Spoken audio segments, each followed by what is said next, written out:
तो स्टूडेंट्स हम अब जो है काउ टॉप की ड्रेपिंग स्टार्ट करने वाले हैं।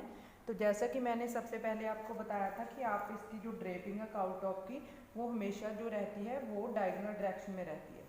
ये जो एक फैब्रिक है कॉर्नर रहता है जिसे मैंने होल्ड कर रखा है, आप इस तरह से इसे छोड़ दोगे तो ये जो इसका सेंटर रहेगा ये इसकी डायगोनल डायरेक्शन रहती है। इस तरह से जब आप इसे इस तरह से पुल करोगे तो इसमें स्ट्रेचेबिलिटी रहती है। तो काउ टॉप की जो ड्रेपिंग रहती है वो भी डायगोनल पर ही होती है, जहाँ हम उसे बायस भी बोल सकते हैं। तो इस तरह से जो रहता है फैब्रिक का, आपने कुछ इस तरह से फोल्ड कर लेना है।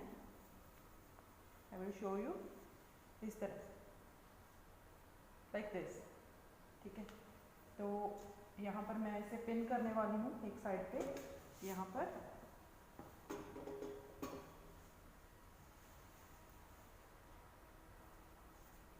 आपको शायद दिखाई नहीं दे रहा होगा। यू कैन सी मैंने यहाँ पर जो है पेंसिल का मार्क लगा रखा है जो उसका सेंटर था।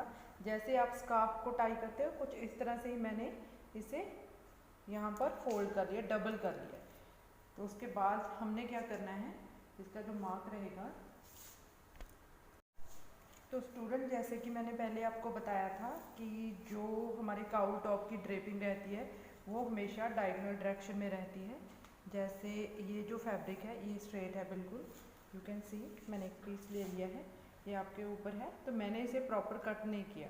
मेरा प्लान ये है कि जब मैं इसे ड्रेपिंग कर दूँगी तभी इसका जो एक्स्ट्रा फैब्रिक है वो मैं हटा दूँगी। तो ये एक स्क्वायर पीस है मेरे पास फैब्रिक का, यहाँ पर मैंने इसे होल्ड कर रखा है, ये है डायगोनल डायरेक्शन इस तरह से। ठीक है, तो ये डायगोनल डायरेक्शन है। ठीक है, जैसे ये स्क्वायर है, ठीक है, इस तरह से। ये वीडियो नहीं, और बात का आपने ध्यान रखना है, जैसे कि आप देख पा रहे हो एक फ्रंट पे ये आप फोल्ड पढ़ रहे हैं, तो ये चीज़ सही नहीं है।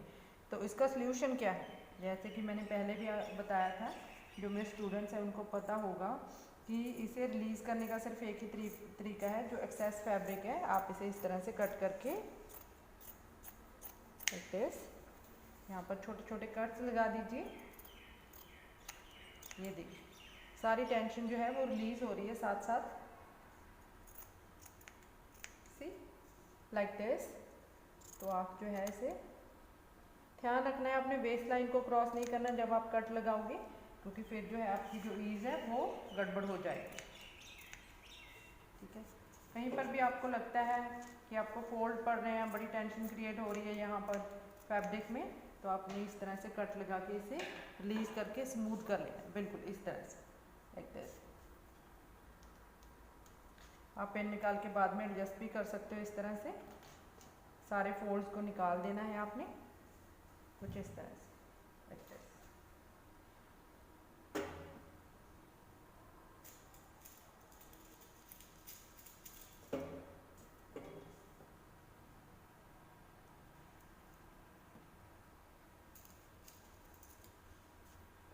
अगेन वही चीज़ जो मैं पहले रिपीट करती आ रही हूँ, जब आपने साइड सीम को कभी भी, चाहे वो काउ टॉप है चाहे कोई और आपका जो किसी और डिज़ाइन पे आप ड्रेप कर रहे हो, तो कभी भी आपने इसे पुल नहीं करना। ठीक है, इस तरह से। इसके साथ साथ जो है हम पिन लगाते जाएंगे। यू कैन सी यहाँ पर भी एक फोल्ड पड़ रहा है, तो इसे रिमूव करने के लिए मैं यहाँ पर जो है एक कट लगा दूंगी। यू कैन सी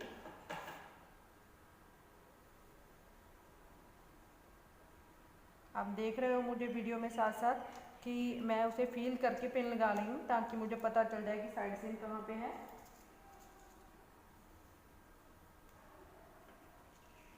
इस तरह ये देखिए, यहाँ पर जो है सारी पिनिंग करने के बाद जो है आपने अपने काउ टॉप को थोड़ा बहुत एडजस्ट कर लेना है। अगर आपको लगता है कि कहीं पर भी जो है प्रॉपर लुक नहीं आ रही है, या कहीं पर भी आपको लगता है कि एक्सेस अमाउंट में जो है फोल्ड पड़ रहे हैं, जब बबल क्रिएट हो रहा है, तो यू कैन रीपिन इट।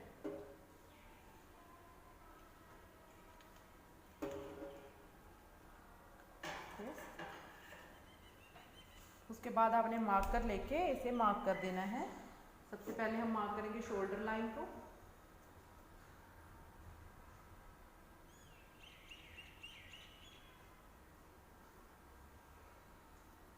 अब यहाँ पर भी आपको एक बात का ध्यान रखना है, जब आप शोल्डर लाइन को मार्क करोगे तो आपने जो रहता है 1/2 इंच जो रहता है नीचे यहाँ पर मार्क करना है। यहाँ पर आर्म प्लेट है, ठीक है, उसके आपने 1/2 इंच नीचे आके, ठीक है, यहाँ पर मार्क करना है। क्यों? इसका भी एक रीज़न है कि आप टू द पॉइंट अगर यहाँ पर मार्क करोगे तो ये दिक्कत आ जाएगी आपकी फिटिंग में। जब आप इसे वेयर करोगे एक्चुअल में स्टिच करके, तब आपको दिक्कत आएगी इस चीज़ में। मैं आपको पास करके बता देती हूँ। ये देखिए, ये आपकी आर्म प्लेट है, यहाँ पर ये पॉइंट है इसका, और मैंने 1/2 इंच इसके नीचे मार्क किया है। तो कुछ इस तरह से आपने इसे मार्क कर लेना है अपनी आर्म प्लेट को, कुछ इस तरह ऐसे। इसके साथ साथ ही आपने साइड सीम को भी मार्क कर लेना है, कुछ इस तरह से, ठीक है। वेस्ट लाइन,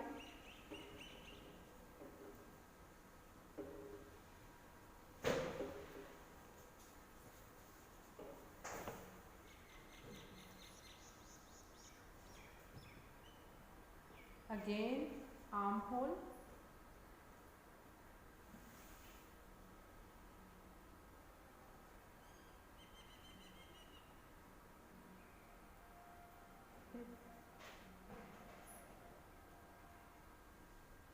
वही चीज़ 1/2 इंच हमने नीचे मार्क करके इसके साथ जो है मिला देना है, कुछ इस तरह से। टू द पॉइंट नहीं मार्क करेंगे क्योंकि जब आप इसे वेयर करोगे तब फिर आपको इसमें दिक्कत आएगी।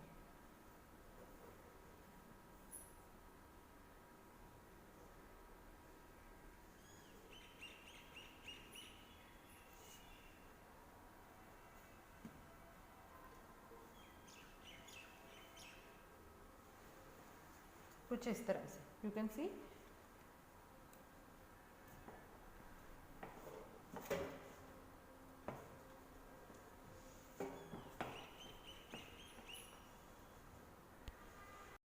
ठीक है, जब आप देख पा रहे हो कि सारी जो ड्रेपिंग है वो डन हो चुकी है काउल टॉप की, ठीक है। मैंने सारी मार्किंग भी कर दी है। जब अब जो एक्स्ट्रा फैब्रिक है हमने इसे रिमूव कर देना है, कुछ इस तरह से।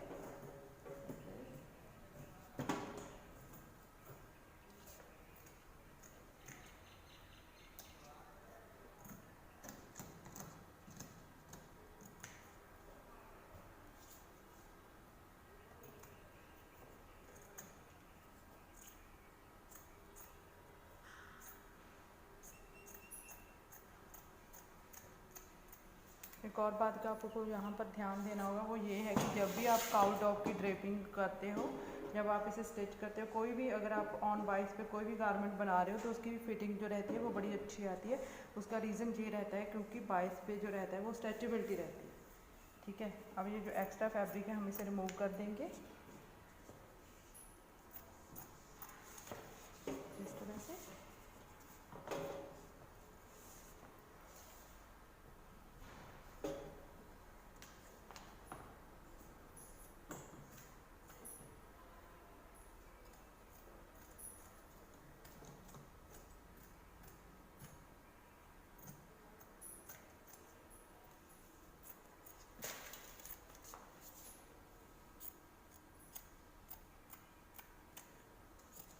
इसे ट्रिम करके निकाल दीजिए।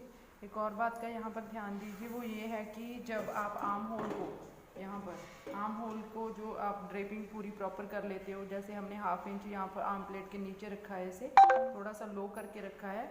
उसका रीज़न ये है कि यहाँ पर एक तो आपकी फिटिंग जो है बड़ी अच्छी आती है, यहाँ पर आपको प्रॉब्लम नहीं आती। सेकेंड थिंग ये है कि अगर आर्म होल पे जब हम टू द पॉइंट कट कर लेंगे तो हमें स्टिचिंग करते वक्त दिक्कत आएगी। तो यहाँ पर जो रहता है आर्म होल पे 1/4 रखेंगे हम, जो ईज रहेगी, हम इसे ईज बोलते हैं। जो एक्स्ट्रा फैब्रिक हम रखते हैं इन सीम, जो साइड सीम रहेगी वहाँ पर हम 1 और 1.5 हम जो रखते हैं वो सही रहता है। अगर उसके अकॉर्डिंग हम स्टिच करते हैं वो सही रहता है, ठीक है। जो आर्म होल रहेगा वो रहेगा 1/4, तो उसमें ईज रखेंगे, और जो साइड सीम रहेंगी यहाँ पर 1.5 और 2 इंच आप रख सकते हैं। ये आपके ऊपर है, ठीक है, according to your body. Extra fabric है उसे रिमूव कर देंगे कुछ इस तरह से।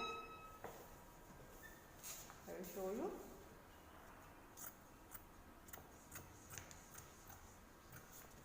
तो ये जो है आपका काउल टॉप है, वो एक तरह से बन के रेडी हो गया। और जो लास्ट स्टेप रहेगा वो ये रहेगा, जब आप ड्रेपिंग कर रहे होते हैं तो उसमें क्या होता है कि साथ साथ जब हम काउल्स डालते हैं तो जो काउल की शेप रहती है वो थोड़ी बहुत इधर उधर हो जाती है।